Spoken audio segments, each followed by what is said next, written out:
बिस्मिल्लाहिर्रहमानिर्रहीम। नाज़रीन अस्सलाम वालेकुम। आज है 12 अक्टूबर और साल है 2019, दिन है आज हफ्ते का। आज 3-4 ख़बरें हैं जो आपसे शेयर करेंगे और आपको बताएंगे कि सिचुएशन क्या बनती जा रही है पाकिस्तान में, ख़ास तौर पे पाकिस्तान की जो दाखिली सूरत हाल है। और काफ़ी दिनों से कश्मीर पे भी हमने बात नहीं की, तो कश्मीर पे भी आज हम बात करेंगे। तो सबसे पहले तो चीन के सदर ने विज़िट किया है। एक और बात बता दूं कि आपसे धरने के बारे में कुछ अहम फैसले हुए हैं कि धरने वालों के साथ कैसे निपटा जाएगा। पहले इसी पे बात कर लेते हैं। मैंने आपको बताया था कि चाइना में जब विज़िट किया था तो वज़ीर-ए-आज़म Imran Khan, army chief general Qamar Javed Bajwa, DG ISI lieutenant general Faiz Hameed and DG ISPR major general Asif Ghafoor, ये सब भी उधर मौजूद थे।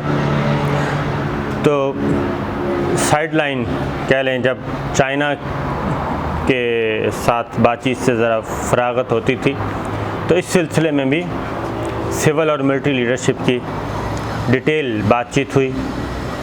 और फिर इस पर भी बात हुई कि ये अपोजिशन जो है, ख़ास तौर पे मौलाना फजलुर रहमान साहब, ये तासुर दे रहे हैं कि जनाब, और बड़ा सस्पेंस क्रिएट किया हुआ है मौलाना ने कि उनको कोई खुफिया हाथ हैं और क्या कहना चाहिए, अफ़वाज पाकिस्तान कह लें या इस्टेब्लिशमेंट कह लें, कहीं ना कहीं से उनको सपोर्ट है या इशारा है। तो ये परसेप्शन मौलाना फजलुर रहमान साहब बहुत ज़्यादा फैला रहे हैं। तो इस बारे में कैटेगरिकली बिल्कुल इसको रद्द किया गया और आर्मी चीफ़ ने ख़ास तौर पे DG ISI से कहा कि इस तासुर की भी नफ़ी करें और पाकिस्तान जाके इस बारे में पॉइंट आउट करें और देखें। और इस सिलसिले में जो वहाँ पे सिविल मिलिट्री लीडरशिप के दरमियान किसी किस्म का कोई इबाहम नहीं था और ये वाज़ेह तौर पे बता दिया गया कि ऐसी कोई चीज़, इवन ऐसा परसेप्शन भी क्रिएट नहीं होने दिया जाएगा। तो यहाँ पे आके इस पे काम शुरू हो गया कि आखिर ये कौन लोग हैं और क्यों इस तरीके से कर रहे हैं। और इसका बुनियादी मकसद सिर्फ़ एक ही था कि किसी भी तरीके से एक तो पब्लिक में ख़ास तौर पे ये परसेप्शन दिया जाए कि अब इमरान ख़ान से फ़ौज तंग आ चुकी है, इसलिए अब मौलाना फजलुर रहमान साहब को वापस ये धरने का टास्क दिया गया है और नवाज़ शरीफ साहब और शहबाज शरीफ साहब और ये सारे लोग जो हैं इनके साथ मिले हुए हैं, ये इनको सपोर्ट करेंगे और हुकूमत गिरा देंगे। तो जो इत्तलात आई हैं उसमें ये है कि, और इसका बुनियादी मकसद ये था कि इस तरीके से इमरान ख़ान और जो civil military leadership, civil military relationship इस वक्त बेहतरीन है और सब मिलके काम कर रहे हैं, उसको भी ख़राब किया जाए और एक शक का बीज बोया जाए, एक तरफ आर्मी में और दूसरी तरफ वज़ीर-ए-आज़म इमरान ख़ान में, ताकि एक दूसरे के ख़िलाफ़ कोई बयानबाजी हो या इस तरह की कोई शकूक व शुबहात पैदा किए जाएं। और ये जो सारा सिस्टम है जिस पे इस वक्त क्या कहना चाहिए कि रावलपिंडी और इस्लामाबाद में एक आइडियल सिचुएशन है एतमाद की, कॉन्फिडेंस की, ट्रस्ट लेवल जो है इस हद तक ज़्यादा है कि हर काम जो है, हर काम वो मुशावरत से हो रहा है, तमाम स्टेक होल्डर्स, तमाम इदारे ऑन बोर्ड होते हैं। तो इस सारी सिचुएशन को तोड़ने के लिए, इस सारे मामले को ख़राब करने के लिए, इस माहौल को तबाह करने के लिए ये मौलाना दानिस्ता ये तासुर दे रहे हैं कि जनाब उनको इशारा, और बाकी भी ये मीडिया में भी उनके जो लाइक माइंडेड हैं वो भी ये बात करते नज़र आते हैं कि मौलाना नरम जगह पे पाँव नहीं रखते, बहुत ज़ीरक सियासतदान हैं, कहीं ना कहीं से उनको इशारा ज़रूर है। तो इससे इस वक्त सिचुएशन क्या है, आप देखें कि जब यहाँ पे सिविल मिलिट्री रिलेशनशिप इस वक्त आइडियल है, सेम पेज में है तमाम पॉलिटिकल लीडरशिप भी और मिलिट्री लीडरशिप भी, लेकिन हो क्या रहा है, इस वजह से जो हमारे यहाँ अंदर इत्तेहाद है इदारों में, उसकी वजह से अफ़गानिस्तान का मामला हो, अफ़गान पॉलिसी हो, कश्मीर पॉलिसी हो, ईरान सऊदी अरब पॉलिसी हो, इन चीज़ों में चाइना हो, चाइना के साथ ताल्लुकात हैं, इन मामलात में क्या हो रहा है, इन मामलात में रावलपिंडी और इस्लामाबाद से एक आवाज़ जा रही है। माजी में ये होता था, मैं आपको इसलिए बता रहा हूँ समझने की चीज़, ये बड़ी ट्रिकी खेल खेला जा रहा है धरने के पीछे, लॉन्ग मार्च के पीछे। इससे हुकूमत गिरने वाली नहीं है, हुकूमत इससे गिरने वाली नहीं है, ये मैं आपको बता दूँ। लेकिन इससे इतना डैमेज हो जाएगा और डैमेज करने की कोशिश की जाएगी कि यहाँ पे अनरेस्ट पैदा हो जाए और पाकिस्तान में सियासी अदम इस्तेहकाम की तरफ चला जाए। पाकिस्तान सियासी अदम इस्तेहकाम की तरफ जाएगा तो कश्मीर का जो मामला है इस वक्त बिल्कुल पीक पे पहुंचा हुआ है। पूरी दुनिया की नज़रें इस वक्त कश्मीर पे हैं, आलमी ज़राए अबलाग कश्मीर पे हैं, ठीक है, इंसानी हकूक़ की तंजीमें कश्मीर पे हैं, हर फोरम पे कश्मीर का मामला डिस्कस हो रहा है। और मकबूजा कश्मीर की सूरत हाल की वजह से अमेरिकन आ रहे हैं, ब्रिटिश आ रहे हैं, यूरोपियन आ रहे हैं, वो सब अपना अपना इनपुट दे रहे हैं कि ये ख़तरनाक चीज़ है, ख़तरनाक सूरत हाल पैदा हो रही है। और चीन के दौरे के दौरान भी जो मोस्टली ज़्यादा टाइम जो है वो कश्मीर इशू पे डिस्कशन हुई चीन के प्रेसिडेंट के साथ और चीन की मिलिट्री लीडरशिप के साथ, तो ये चीज़ें थीं।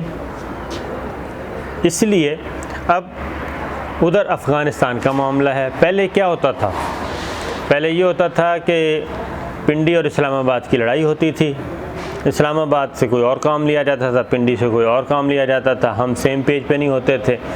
उसमें तमाम जितने भी अमेरिकन, ब्रिटिश, ये सारे जो इंडिया, इन सब को खेलने का, खुल खेलने का मौका मिलता था। अब ऐसा हो नहीं रहा। अब अफ़गानिस्तान का पीस प्रोसेस है, अफ़गान तालिबान आते हैं, उनके साथ जॉइंट मीटिंग होती है और जॉइंटली हर चीज़ हो रही है। तमाम इदारे एक दूसरे को इनपुट दे रहे हैं, तमाम इदारे एक दूसरे के साथ राब्ते में हैं, कोऑर्डिनेशन है। अफ़गान पॉलिसी का याल है। कश्मीर में अब तकरीबन आप ख़ुद सोचें, तकरीबन क्या 2 महीने से ज़्यादा हो गए हैं, 2.25 महीने होने को हैं वहाँ पे कर्फ्यू को, और 2.25 महीने के कर्फ्यू के बावजूद वहाँ की सूरत हाल टस से मस नहीं हुई। वहाँ पे नफ़रत इंडिया के खिलाफ़ बदस्तूर है, झड़पें हो रही हैं, एहतजाज हो रहा है। और ऐसे मौके में पाकिस्तान को डिस्टेबल करना, और धरने ने सारी स्पेस ले ली है। अब हमारे यहाँ पाकिस्तानी मीडिया में कश्मीर के बारे में आपको कोई ख़बर नहीं मिलेगी। सारे अखबारात उठा के देख लें, ये आज के अखबारात मेरे सामने पड़े हैं।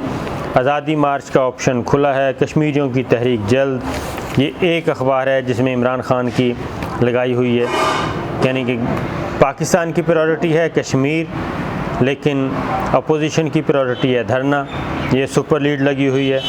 इसी तरीके से ये एक और अखबार है, इसमें भी वही चीज़ें लगी हुई हैं। तो कहने का मतलब ये है कि ये धरने का स्क्रिप्ट बहुत अच्छा तैयार किया है अपोजिशन ने। और अब जो चाइना में मीटिंग हुई उसके असरात अब आना शुरू हो गए हैं इधर। अब धरने के साथ कुछ थोड़ी सी सख्ती की जाएगी, और जो गवर्नमेंट ने काउंटर पॉलिसी स्ट्रेटजी बनाई है वो ये है कि इनको असेंबल नहीं होने देना, पहली बात। दूसरी बात ये है कि एक कमेटी बहुत जल्द, हमने बताया था कि कमेटी बना दी गई है, वो अभी तक ज़ेर बहस है, वो बहुत जल्द राब्ता करेगी मौलाना से भी के साथ कि उनका क्या इरादा है, वो राब्ता करके तो उनके साथ बातचीत करेगी। लेकिन ये इसके नतीजे में कुछ नहीं होगा। उसकी रीज़न ये है कि आर्मी चीफ़, वज़ीर आज़म, DGISI इन तीनों की अहम तरीन मीटिंग हो चुकी है, स्ट्रेटजी बनाई जा चुकी है। एक तो इन तीनों ने कहा है कि इस तरह की जो ख़बरें उन पर तवज्जो नहीं देनी, और कल हमारी DGISPR में ब्रीफिंग भी थी, ऑफ द रिकॉर्ड थी, लेकिन उसमें कुछ चीज़ें जो हमने एज्यूम की वो यही थी कि ऐसी सूरत हाल नहीं है और इस सूरत हाल से काफ़ी सख्ती से निपटा भी जाएगा और रेड लाइन क्रॉस करने की किसी को इजाज़त नहीं दी जाएगी। फिर एक और चीज़ भी, जो ताजरों के साथ मीटिंग थी आर्मी चीफ़ की, उसको भी गलत रंग दिया गया ताजरों ने। वो मीटिंग इसलिए नहीं थी, मैंने आपको पहले भी बताया था, उसकी मज़ीद तस्दीक हो गई। उस मीटिंग में आर्मी चीफ़ ने ताजरों को वाज़ेह तौर पर ये कहा कि आप अमीर तरीन लोग हैं इस पाकिस्तान के, और आप चाहें तो इस मुल्क को आगे की तरफ भी ले जा सकते हैं, चाहें तो आप इसका पहिया जाम भी कर सकते हैं, और आपने कमाया यहीं से है।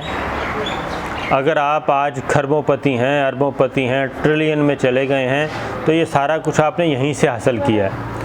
तो इसलिए आप भी इस मुल्क की तरक्की के लिए अपना किरदार अदा करें। और इसकी क्या रीज़न है कि आप कमाते यहाँ पे हैं और लगाते बाहर हैं। ये चीज़ भी उन्होंने ख़ास तौर पे की। और दूसरा, उसमें बिल्कुल कोई गारंटी नहीं दी गई, ये मैं आपको बता दूँ ज़िम्मेदारी के साथ, कि कोई गारंटी नहीं दी गई कि किसी का नैब का केस ख़त्म किया जाएगा या किसी को टैक्स चोरी की इजाज़त होगी, किसी को बैंक कर्ज़ा लेके वापस ना करने की इजाज़त होगी। ऐसी कोई चीज़ नहीं है, इसमें ज़ीरो टॉलरेंस है स्टेट की। उसके बाद आते हैं, एक अहम तरीन विज़िट हो रहा है, जैसे कि हमने आपको बताया था। वज़ीर आज़म इमरान ख़ान कल जाएंगे ईरान और ईरान से कोई एक अहम पैगाम पहुंचाएंगे। ईरान के सदर से उनकी मुलाकात है और वहाँ से जो भी पैगाम मिलेगा मसलहत के लिए, सालसी के लिए जो कोशिशें की जा रही हैं, उसको वो लेके जाएंगे सऊदी अरब। तो मज़ीद हम आपको अपडेट करते रहेंगे। बाकी इंशाअल्लाह अगली वीडियो में आपको बताएंगे कि क्या होने जा रहा है। लेकिन फ़िल वक्त यही है कि वज़ीर आज़म इमरान ख़ान और आर्मी चीफ़ और DGISI तीनों ने ये कहा है कि ऐसी किसी ख़बर की, किसी न्यूज़, किसी प्रोपेगेंडे पे यकीन नहीं करना जिसका मकसद सिविल मिलिट्री रिलेशनशिप को ख़राब करना हो।